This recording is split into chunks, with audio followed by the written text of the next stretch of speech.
Hi, I'm Lauren Sedis from Black Mountain Honey. Welcome to another episode of No Nonsense Beekeeping.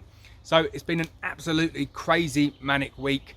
Swarms left, right and centre, and lots of swarms in my bait hives. So in this video, I'm going to show you how to retrieve a swarm from a bait hive. A few easy steps to go through, but just kind of need to make sure that you do them in the right order.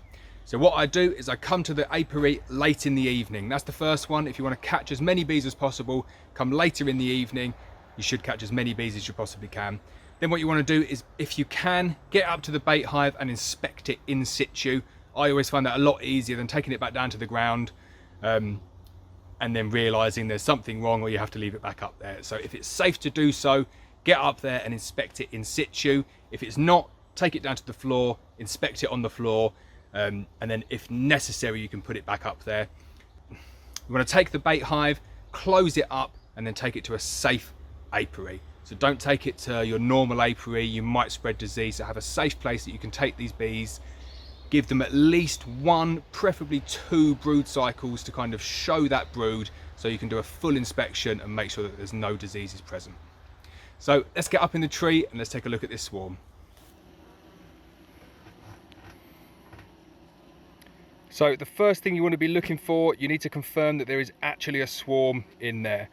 And the easiest way of doing that is to wait and see some bees bringing back some pollen. So we're just going to wait and see if they bring back some pollen.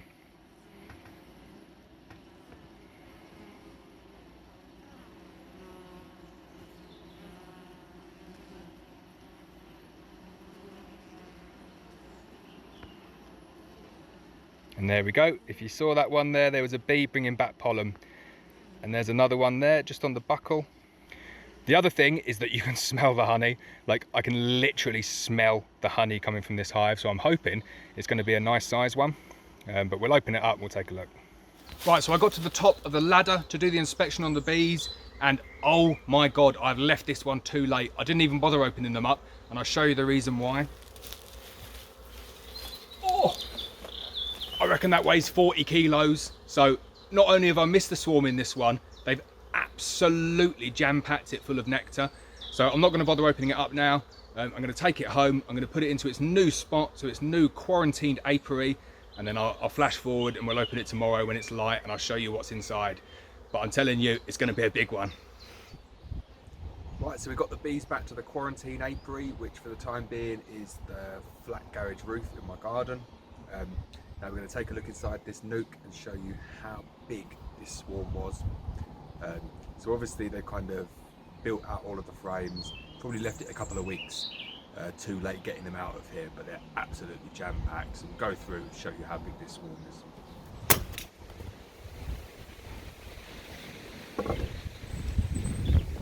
So you can see straight away, absolutely covering all of those 6 frames. A lot of the bait hives, I actually put 6 frames above the other 6, so there's 12 frames in total, and they're covering all 12 frames. So we'll pull out some frames and show you what the brood pattern's like.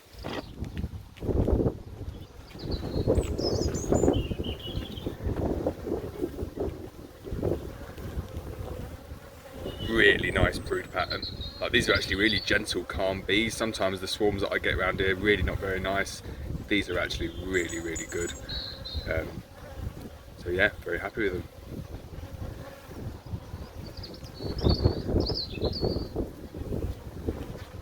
Nice brood pattern on that side as well.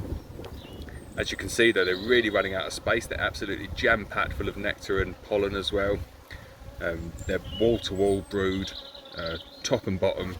So we're going to need to do some sort of split on these or these will be swarming again.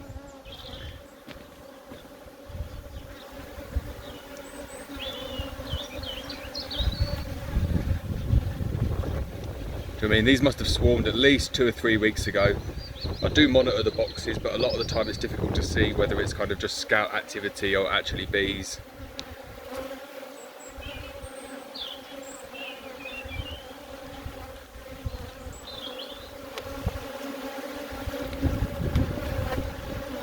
You can see here, lots of eggs in this frame, lots of drone brood, pollen, nectar. Really, really healthy colony of bees this is.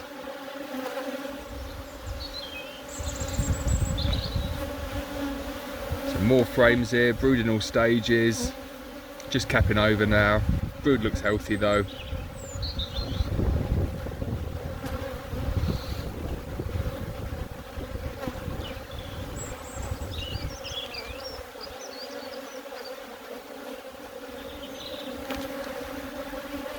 Lots of nectar in this top box. I mean, she's laid up the middle of that there, but it's surrounded by nectar and pollen. Really, really strong colony.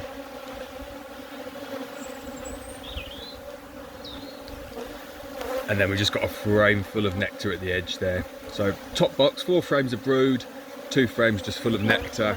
Absolutely nowhere for that queen to lay though. So we need to do a manipulation or they will just swarm out of this box again quite quickly. So then bottom box, that's fully laid up with eggs, both sides.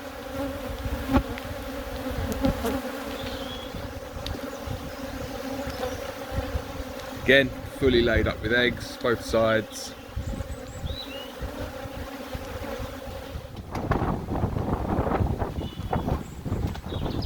So there we have it. It was a little bit windy there, so I just thought I'd leave the bees to it, come and finish the video off up here. Really good size swarm, completely covering 12 frames of brood and about 8 or 9 frames of actual brood in all stages there. Completely outgrown that nuke box already and will swarm within maybe a week or so if left to its own devices. So it just goes to show though how good those bait hives are in terms of you can just put them up and you can just forget about them. And then if a swarm goes into them and lands in them, you don't need to go there that day, you don't even need to go there that week. You've got some time just to go round, take your time and let the bees kind of draw out of that comb. And then you can just take it down when it's suitable for you. So they're really attractive for the bees, and I think they're really attractive for the beekeepers as well.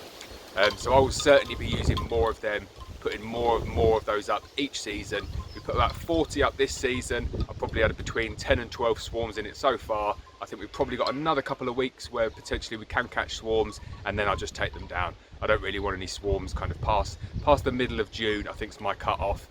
They tend to become a bit more trouble than they're worth after June. So we'll give you a full count and let you know how many we've caught. But this video is just kind of give you an update as to how you take those bait hives down from the tree and then what you need to do with them. So like I say, take it down in the evening, try and catch as many bees as you possibly can. Take it to a safe apiary where you're not keeping any of your production colonies or any of your stocks, a quarantine apiary. Give it 2 or 3 weeks. You want to see at least 1 or 2 cycles of brood ideally, and then you need to check that brood, make sure there's no disease, and then you can put it into one of your production colonies. There's no need to feed the swarms. I never feed my swarms. I mean, they are built, they're designed to kind of carry that food with them, so they will draw out the boxes. After about a week or so, if they've kind of used all of that energy to draw foundation and then the weather's poor, then yeah, sure, you can kind of feed them after a week, but definitely don't feed them as soon as you've got them. It's a really bad way of spreading disease by doing that.